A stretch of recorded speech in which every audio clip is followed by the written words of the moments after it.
पिछले कई सप्ताह से मीना भाभी अजब गजब काम कर रही थी। आज सुबह वो एक बड़ा शीशा लगवा रही थी। बेतुकी जगह थी तो मैंने भाभी से पूछा, यहाँ शीशा लगवाने की क्या जरूरत है? वो बोली, यहाँ रोशनी रहती है, अंदर कमरे में लाइट जलानी पड़ती है। मुझे पटियाला आए हुए 1 महीना हो गया था। किसी के जरिए मीना भाभी के घर में एक कमरा किराए पर मिला। नीचे के बाकी कमरे बंद थे। भाभी ऊपर के हिस्से में रहती थी। घर काफी हवादार था, आंगन में जाल पड़ा था जिससे नीचे के हिस्से में हवा रोशनी काफी रहती थी।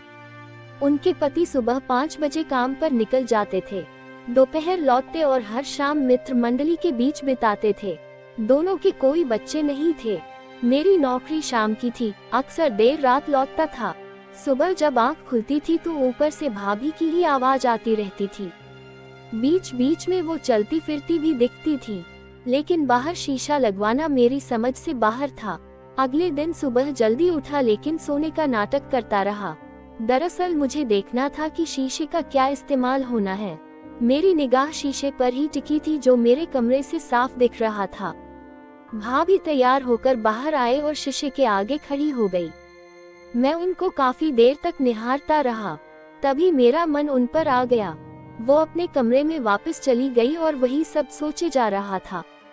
न जाने मुझे क्या हो गया था। मैं 1 घंटे बाद अपने कमरे से बाहर आया और ऐसे दिखाया मानो अभी सोकर उठा हूँ। ऊपर से भाभी की आवाज आई, क्या हुआ? आज जल्दी कैसे उठ गए?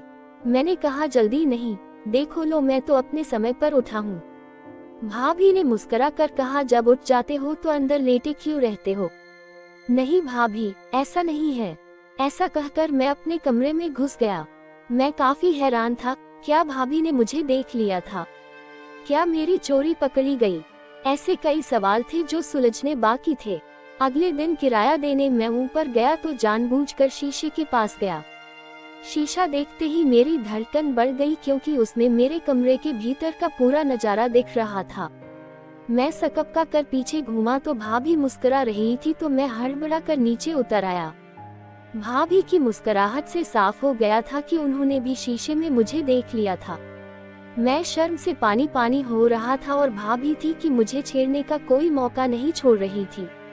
आज छुट्टी का दिन था, सोचा था देर तक आराम करूंगा, लेकिन सुबह ही आंख खुल गई। मेरी आंख फिर शीशे पर जम गई थी। भाभी फिर बाहर आई तो मैंने उनको शीशे में देखा। मुझे एक बड़ा झटका सा लगा, मन को मायूसी मिली। मेरा मन अब पूरी तरह से उन पर आ चुका था। मेरे मन से भाभी का ख्याल निकल नहीं पा रहा था, किंतु अभी मैं कुछ नहीं कर सकता था क्योंकि भाभी का सिग्नल नहीं मिला था। मैं खुद को शांत करने के लिए वो वाली वीडियोस देखने लगा। मैं भूल गया था कि मेरा दरवाजा खुला है कि अचानक से मेरे कमरे के दरवाजे पर कड़क आवाज सुनाई दी, ये क्या हो रहा है? मैं बुरी तरह से हड़बड़ा कर खड़ा हो गया। दरवाजे पर मीना भाभी खड़ी थी। मेरी सांस ऊपर की ऊपर और नीचे की नीचे। मुझसे कुछ बोलते नहीं बन रहा था। भाभी एक कदम आगे बढ़ी और मुस्कुराने लगी तो मैं समझ गया कि ये अब मुझे सिग्नल दे रही है। भाभी ने खुद ही वो सब करना शुरू कर दिया था। थोड़ी देर बाद मैंने भी वो सब में उनका साथ दिया।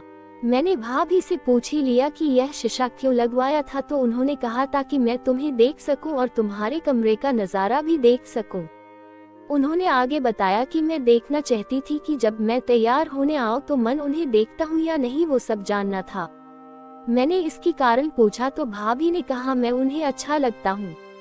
ये सुनकर मुझे यकीन हो गया कि भाभी फिदा है, अब जब चाहूं तो वो सब हो सकता है। फिर क्या था, भाभी और मैंने काफी लंबे समय तक वो खेल खेला क्योंकि घर पर और कोई नहीं था। अब भाभी जब भी शीशे के आगे आती मैं उन्हें देखता रहता या वो अंदर आ जाती और उनके पति को कुछ भी नहीं पता है। कहानी पसंद आने पर वीडियो को लाइक, सब्सक्राइब और एक अच्छा सा कमेंट जरूर करें।